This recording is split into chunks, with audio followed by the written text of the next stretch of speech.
Hello, नमस्कार viewers, मैं हूँ टैरो सुषमा। मैं बता रही हूँ अभी आपको आपके दिन का हाल। शुरुआत करती हूँ स्वास्थ्य से।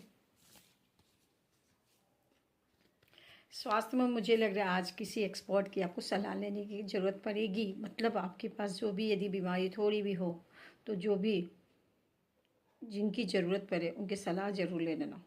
यदि बॉडी वगैरह में दर्द वगैरह भी हो तो भी किसी डॉक्टर की सलाह लेकर के इलाज करवा लेना। अब देखते हैं करियर में क्या हो रहा है। करियर तो काफ़ी अच्छे हैं आपके करियर में जो ग्रोथ दिख रहा है, काफ़ी अच्छा ग्रोथ दिख रहा है। आप बहुत स्मार्टली अपने करियर को हैंडल भी कर रहे हो, सब कुछ से माने एनर्जेटिक भी फील कर रहे हो, अपने करियर को बहुत अच्छे से संभाल लिए हो। मुझे लग रहा है कि थोड़े पैसे वैसे भी बहुत अच्छे से आ गए हैं तो उनको भी संभाल रहे हो। तो करियर और फिनांस दोनों आज आपका बहुत ही अच्छा है। अब देखते हैं रिलेशन क्या हो रहा है।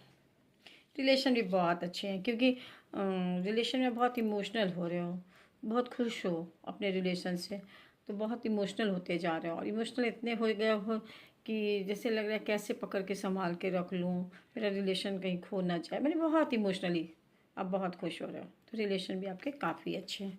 मुझे गाइडेंस लग रहा है हेल्थ पे ही देना चाहिए। हाँ, हेल्थ पे थोड़ी सी गाइडेंस इसलिए देनी है कि अपने आप से अपना निरीक्षण करो और यदि ज़रूरत पड़े तो किसी एक्सपर्ट की या सलाह ले लेना।